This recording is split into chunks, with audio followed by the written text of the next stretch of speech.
Teología propia, clase 9, parte 2. La Trinidad como el Dios eterno que se da a sí mismo. Para muchos, cuando nosotros hablamos de la gloria de Dios, para muchos Dios es un Dios egoísta.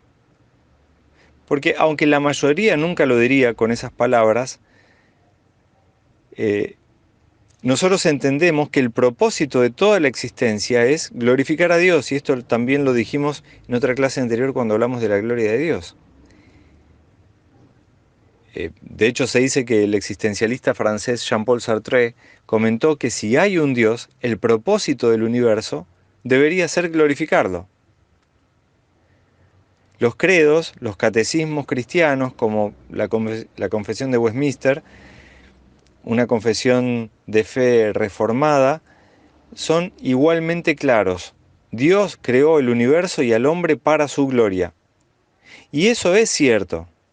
Como creador, el universo entero fue creado centrípeto a su carácter y a su propósito, orientado hacia él. Todo existe finalmente para la gloria de Dios. Ahora, el Dios de la Escritura puede ser verdaderamente amor, pero también desear su propia gloria. Es interesante cómo el Espíritu Santo a través de Pablo define el amor en 1 Corintios 13 del 4 al 7. El amor es paciente, el amor es bondadoso, no tiene envidia, no se jacta, no es orgulloso, no es egoísta, no guarda ningún registro de las injusticias. Y en otras partes leemos, por ejemplo en 1 Juan 4:8, que Dios es amor. Ahora, se nos crea a nosotros entonces una contradicción, porque Dios es amor, pero el amor no busca su propia gloria. ¿Cómo decimos entonces que Dios creó todas las cosas para su propia gloria? ¿Cómo es que Dios busca su gloria y al mismo tiempo Dios es amor? A primera vista, el Dios de la Biblia no pone la otra mejilla, sino que declara que la venganza es mía, juzgando a los vivos y a los muertos y condenando a algunos al castigo eterno. Para el escéptico John Stuart Mill, Dios hace cada día aquello por lo que regularmente condena al hombre. Para muchos otros, y mencionemos a Baudelaire, a Mark Twain o a Pablo Picasso, Dios es el paradigma del egoísmo. ¿Dios tendría derecho a ser egoísta? Él tendría derecho porque Él es Dios. Es el creador todopoderoso del universo. Él tiene derecho a ser como Él desee ser. Y de hecho, esta es la manera como los musulmanes defienden a Alá. Ahora, muchos cristianos, sin darse cuenta, hacen exactamente lo mismo. Defienden a un Dios que creen que es finalmente egoísta, afirmando que Él, como es el Todopoderoso, Él tiene derecho a ser como Él quiera ser.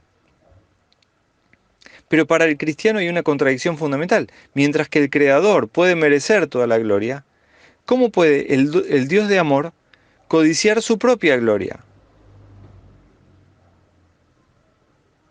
Si Jesucristo y el Espíritu Santo no hubieran revelado la verdadera naturaleza de la divinidad, y si Dios fuese una sola persona, sería difícil evitar la conclusión de que en cierto sentido, aunque no debemos ser egoístas, Dios mismo es absolutamente egoísta, si Él fuera una sola persona. Pero sin embargo, en la Biblia encontramos que el Dios de la Biblia es una Trinidad. Es una Trinidad, son tres personas. En el Antiguo Testamento ya vemos las implicaciones de un Dios personal. Por ejemplo, Dios parece hablar de sí mismo en plural, hagamos al hombre a su imagen, y aunque esto puede tener otras implicaciones u otras interpretaciones, como de ser un plural de majestad, de todas maneras deja la puerta abierta para una pluralidad. O pensemos que los mismos nombres que Dios se aplica, como Elohim y Adonai, que son dos de los tres términos principales para Dios en las escrituras hebreas, son términos plurales, son nombres plurales, sin mencionar también muchos otros títulos plurales de Dios con sus modificaciones singulares. En Isaías, el Señor Dios insiste en que solo Él es Dios, que no hay Dios ni antes ni después de Él, pero en el mismo libro, el Mesías prometido, el hijo de David, se llamaría el Gibor, es decir, Dios fuerte. Otra vez, mientras insiste en que no daré mi gloria a otro, es el anciano de días. En el libro de Daniel, quien llama a toda la humanidad a glorificar y adorar al Hijo del Hombre. También muchos han notado cómo la ambigua pluralidad en el Dios hebreo, por ejemplo, en el Dabar o la palabra de Dios es visto a veces como Dios hablando, pero otras veces como un poder creativo dinámico distinto de Dios. Y de otras maneras, el Antiguo Testamento ya nos va insinuando, anticipando una pluralidad dentro de el Dios único que se reveló a Israel. Pero cuando entramos en el Nuevo Testamento, encontramos a Jesucristo, uno que es presentado como el Hijo de Dios, es decir, uno que es Dios, pero Dios distinto de Dios. Y de nuevo, Dios el Espíritu Santo, que como el Salvador, es personal y manifiesta todos los atributos de la deidad. En más de 40 pasajes del Nuevo Testamento se habla del Padre, del Hijo y del Espíritu Santo juntos, pero cada uno con roles distintos en sus relaciones personales. Como aclara más tarde el credo de Atanasio, el Padre es Dios, el Hijo es Dios, el Espíritu Santo es Dios, y sin embargo no hay tres dioses, sino un solo Dios. Tampoco hay tres padres, sino un Padre. No tres hijos, sino un Hijo. No tres Espíritus Santos, sino un solo Espíritu Santo. Ahora, todavía más extraordinario que esto, es que en el Nuevo Testamento vemos al Padre deleitándose y glorificando al Hijo, dándole todas las cosas al amado. Y aparte de esto, el Hijo aparece deleitándose y glorificando no a sí mismo, sino al Padre. Después de conquistar todas las cosas y de reinar sobre su reino, el Hijo pone todas las cosas a los pies del Padre. Y encontramos que el Espíritu Santo se deleita en glorificarse no a sí mismo, sino al Hijo. Y de nuevo, en revelar la gloria del Padre. En la revelación que Dios hace de sí mismo, nos encontramos con un Padre, un Hijo y un Espíritu Santo que se aman, que se dan, que se honran, que se glorifican, sin confundir el orden de la divinidad, o sin confundir los roles que cada persona divina ha cumplido desde la eternidad, manteniendo siempre su identidad. Así que volvemos a hacernos la pregunta, ¿el Dios de la Biblia es egoísta? Bueno, todo lo contrario. Descubrimos que el Dios de la Escritura, que es tres personas, es profunda e infinitamente generoso, dándose, es un dador de sí mismo. El Dios de amor no es egoísta en absoluto cuando llama a toda la creación a que lo glorifique. Porque su gloria es una gloria compartida, es una gloria cedida, entregada, cada uno deleitándose en el otro. No buscando cada uno su propia gloria, sino trasladando la gloria, trasladando la dignidad hacia la otra persona.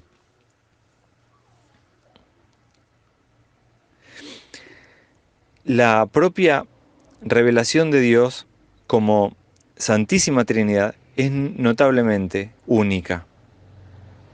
Un Dios santo y perfecto que en tres centros de conciencia manifiesta las realidades más profundas de la persona. Es decir, cada miembro piensa, siente y elige en relación con los demás en términos que superan infinitamente nuestra capacidad de comprensión más profunda acerca de la intimidad. lamentablemente, a lo largo del desarrollo de la historia, la teología occidental, concentrándose sobre todo en la unidad de Dios, ha convertido la teología de la Trinidad en una teología eh, casi filosófica, comenzando por Agustín y siguiendo por Tomás de Aquino. La teología de la Trinidad eh, se ha vuelto estéril y ha derivado en un deísmo. Pero por otro lado, por otra parte, otra tradición de la Iglesia cristiana, la tradición que llamamos oriental, encabezada principalmente por los padres capadocios del siglo IV, es decir, Basilio de Cesarea, Gregorio de Nacianzo y Gregorio de Niza, que son los formuladores de la Trinidad en su forma oriental. Recordemos que la Iglesia occidental, alrededor de esos siglos, el siglo III, el siglo IV, el siglo V, era la parte de la Iglesia que hablaba en latín.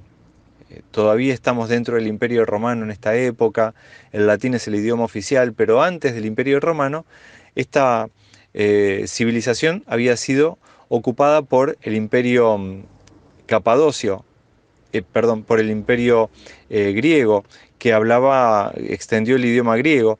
Entonces, la parte central del Imperio Romano ahora mantenía el idioma oficial de Roma, que era el latín, pero la parte más periférica, y acá está la Iglesia Oriental, ahora es una iglesia que tiene como lengua materna el griego. Y esta Iglesia Oriental, a partir de estos hermanos que ya mencioné antes, visualizaron a Dios no tanto como una esencia divina en tres subsistencias, como fue formalizado en la Iglesia Occidental, sino más bien como una familia divina, de la que se podría hablar como Adán, Eva y Set, o Pedro, Santiago y Juan. Mientras que cada miembro de la divinidad era entendido como poseedor de la misma naturaleza, la Iglesia Oriental ha enfatizado continuamente la primacía de las relaciones entre el Padre y el Hijo y el Espíritu Santo. Se creía que si Cristo y el Nuevo Testamento son la revelación culminante de Dios, entonces nuestra comprensión de la Trinidad debe centrarse en la interrelación personal, de la que da testimonio tan claramente textos como Juan entre los capítulos 14 y 17. Entonces, el enfoque no fue partir de la unidad de Dios, de la esencia de Dios, y derivar en un esencialismo casi filosófico, como ocurrió en la teología medieval occidental, sino partir de la diversidad que hay en Dios en tres personas, y cómo esas tres personas se vinculan entre ellas, se interrelacionan, formando un solo Dios. Ahora, si uno enfatiza a las tres personas divinas, ¿cómo se define entonces la unidad de la divinidad? Bueno, para gran parte de la tradición ortodoxa oriental, la unidad de la Trinidad se encuentra en la pericoresis.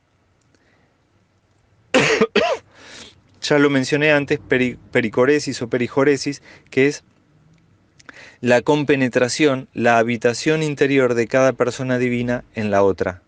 Es decir, cada miembro de la divinidad en algún sentido reside en el otro, pero sin confundirse ni mezclarse y sin disminuir la identidad y la personalidad plena de cada uno. La unidad esencial de la divinidad, entonces, se encuentra tanto en la igualdad intrínseca de las características divinas, como también en la unidad intensamente personal, que proviene de la residencia mutua, porque están siempre juntas y es imposible concebirlas por separado. No podemos encontrar al Espíritu Santo jamás separado del Padre o del Hijo. Entonces, no solamente definimos la unidad como el conjunto de características compartidas entre las tres personas, sino también la relación íntima que hay entre ellos al habitarse recíproca y mutuamente. Así que mientras que la teología occidental tendió a comenzar con la unidad y la naturaleza de Dios y luego trató de explicar las tres personas, la teología oriental comenzó con las tres personas y luego trató de resolver la naturaleza de su unidad. Desde la perspectiva ortodoxa oriental, por lo tanto, todo lo demás fluye a partir de la relación personal de la divinidad. A partir de la relación que existe entre Padre, Hijo y Espíritu Santo, surge la creación de los ángeles, el hombre en la imagen de Dios y el gran plan de redención.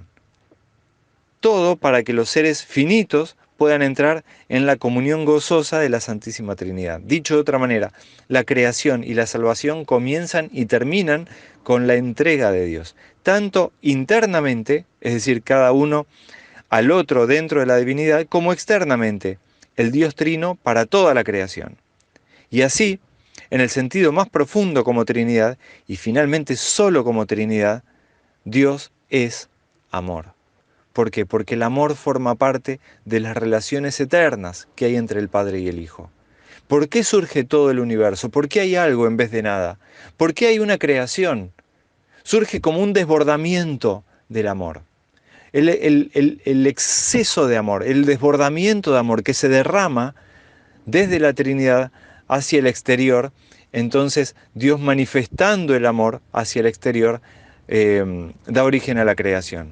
Entonces, en definitiva, la creación no es otra cosa más que el producto del amor y de la gracia de Dios, del desbordamiento de Dios, del amor de Dios. Entonces, podemos entender por qué la Biblia llama a Dios amor. ¿Cómo es que Dios puede haber sido amor antes de toda creación, si no tenía nadie a quien crear? Bueno, si Él fuese unipersonal, no tiene sentido hablar de un Dios amoroso. Porque si antes de toda creación Dios no tenía a quien manifestarle su amor, entonces Dios no podía ser amor. Pero Dios no es unipersonal, como por ejemplo el Dios musulmán o el Dios judío, sino que es un Dios tripersonal. Y Dios ha practicado el amor desde la eternidad, brindándose el amor entre las distintas personas, lanzándose unas a otras, derramándose y entregándose unas a otras, habitando una en la otra. Y por derramamiento de ese amor ocurre la creación, como una expresión de la gracia y del amor de Dios. Así que Dios en su propia naturaleza, Dios es amor.